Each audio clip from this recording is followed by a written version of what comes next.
We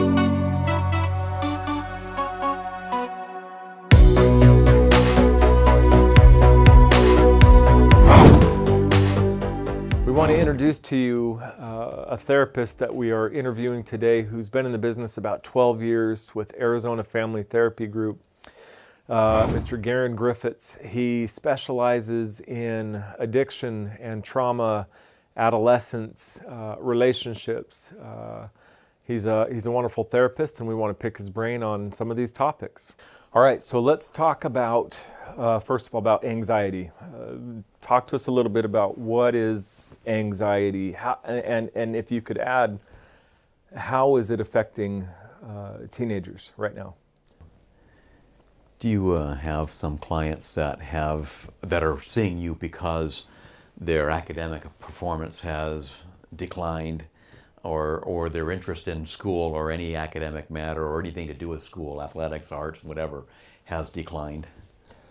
Well, they come in, if they're doing that, usually parents making them come in. Mm-hmm. They don't want to be here, or they don't think it's a big deal. And that could be for a lot of different reasons. But I think that lack of interest, let's go back to being overwhelmed. Mm-hmm. If I'm having so many pressures from life, I know when I feel overwhelmed, what happens? I don't want to do anything. I just, because I have so many things to do, I end up doing nothing. I'd rather just sit and veg out because I just got too many things on my mind. Mm-hmm. And I think kids are feeling that way. So I think a lot of the lack of motivation in behavior in adolescence of just being lazy is really going back to they're overwhelmed and exhausted, and so they don't do anything. They got too much to do, and so nothing's easier than getting overwhelmed and know how to prioritize. What do I do first? And how do I organize my time? And so they look unmotivated, they look lazy, when in fact I think they're again overwhelmed.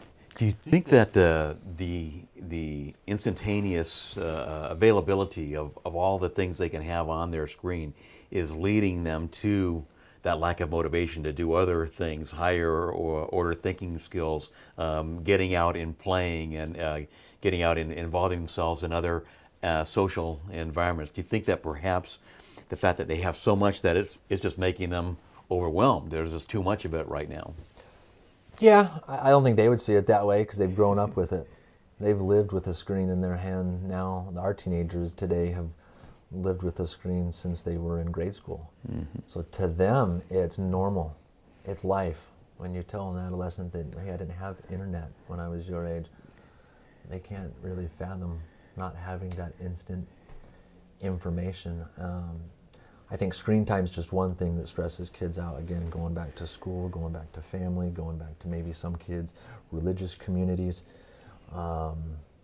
extracurricular activities. You have all these things. I think it's easy just to pick up their phone and again numb out for a little bit.